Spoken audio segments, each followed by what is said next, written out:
తెలంగాణలో సర్వేలు చేస్తే బీఆర్ఎస్ కాంగ్రెస్ పార్టీలు ఓడిపోతాయని చెప్పడంతో ఆ పార్టీలకు గుబులు పట్టుకుందని బీజేపీ ప్రభుత్వమే అధికారంలోకి వస్తుందని సిరిసిల్ల బీజేపీ అభ్యర్థి రాణి రుద్రమారెడ్డి అన్నారు.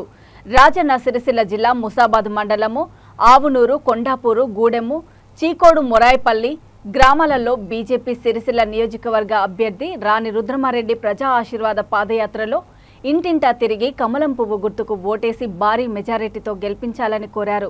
ఈ సందర్భంగా ఆమె మాట్లాడుతూ 4 ఏళ్లుగా సిరిసిల్లకు ఎమ్మెల్యేగా ఉంటున్న కేటీఆర్ మీ గ్రామాలకు వస్తున్నాడా, మీ సమస్యలను పట్టించుకుంటున్నాడా అని ప్రశ్నించారు.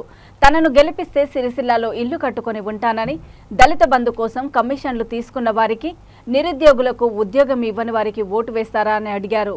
బీఆర్ఎస్ ప్రభుత్వం దళిత సీఎంను చేయలేదు, దళితులకు 3 ఎకరాల భూమి ఇవ్వలేదన్నారు.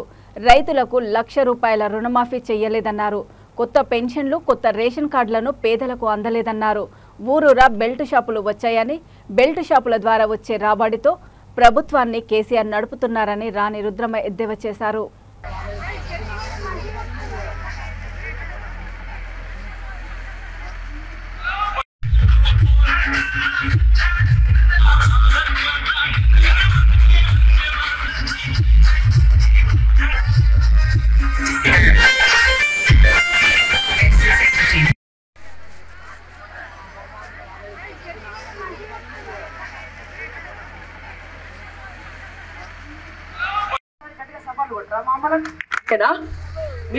మా చుట్టాలంటే మొత్తం మీరే, సిరిసిల్లలో మా చుట్టాలంటే మొత్తం మీరే.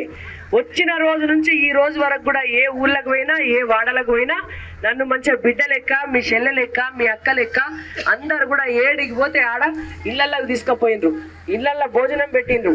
రా బిడ్డ నువ్వు రా, మా బిడ్డవే నువ్వని చెప్పా. ఇక ఉండాలా వద్దా మరి సిరిసిల్ల? ఉండాలి కదా. మరి మీకు మంచికి చెడుకు నష్టం వచ్చినా మరి నేను ఇలా ఓట్లు ఉండొద్దా? ఉండాలి కదా.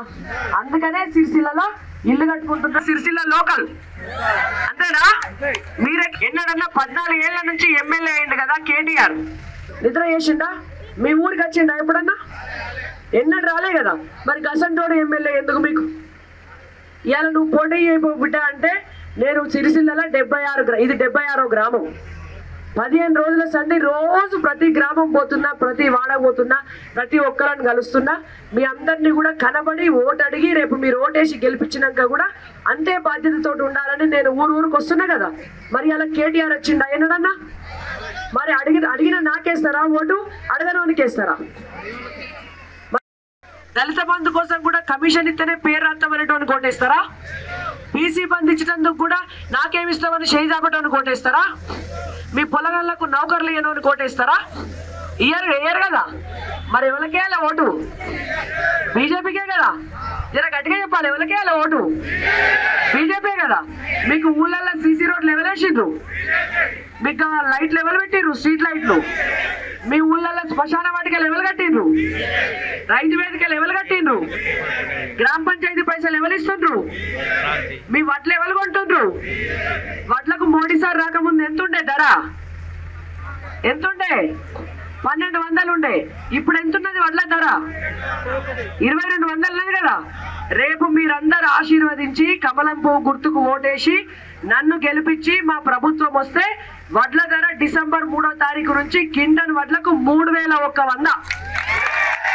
3100 కింటన్ వడ్లకు.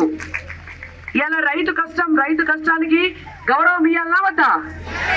వడ్లకు మద్దతు ధర ఇయ్యాలనా వద్దా? మోడీ సార్ రాకముందు పత్తి రేట్ ఎంత ఉండే? 2000 ఉండే. ఇవాళ పత్తి కింటన్ ఎంత? 7500 ఉన్నది. మరి ఇలా గంట రేటు పెంచిండు పత్తి. ఎవరు ఇచ్చిండ్రు? మోడీ సారే కదా, బీజేపీ కదా. రేపు మీరందరూ ఓటేసి నన్ను గెలిపిస్తే, కమలం పువ్వు గుర్తు మీద ఓటేస్తే, మా ప్రభుత్వం వస్తే గ్యాస్ సిలిండర్లు ఒక్కొక్కరందరికీ కూడా మనిషికి 4 గ్యాస్ సిలిండర్లు ఏడాదికి ఫ్రీ. ఏడాదికి 4 గ్యాస్ సిలిండర్లు. మా చెల్లెళ్ళందరూ కూడా ఇక్కడ డిగ్రీ అయిపోయి డిగ్రీలలో చదువుకొని ప్రొఫెషనల్ కోర్సులలో చదువుకునేటోళ్ళు ఉన్నారా? చెల్లెళ్ళు మీ బిడ్డలు ఉన్నారా? మనకి ఇంట్లో మీ ఇళ్ళల్లో కొడుకు బిడ్డ ఉన్నారనుకో, ఇద్దరు అట్లానే మీరు బిడ్డలకు వెనక చీర కొనిస్తున్నారని మోడీ సార్ ఏం చేసిండు? రేపు పొద్దున డిసెంబర్ 3 తర్వాత బీజేపీ గవర్నమెంట్ వస్తే ఆడపిల్లలందరికీ, చదువుకునే ఆడపిల్లలందరికీ కూడా మనిషికి ఒక ల్యాప్టాప్ మా గవర్నమెంటే కొనిస్తుంది. ఒక ల్యాప్టాప్. ఆడపిల్లలు పుడితే అందరికీ కూడా పుట్టంగానే 2 లక్షల రూపాయలు డిపాజిట్ చేస్తాం.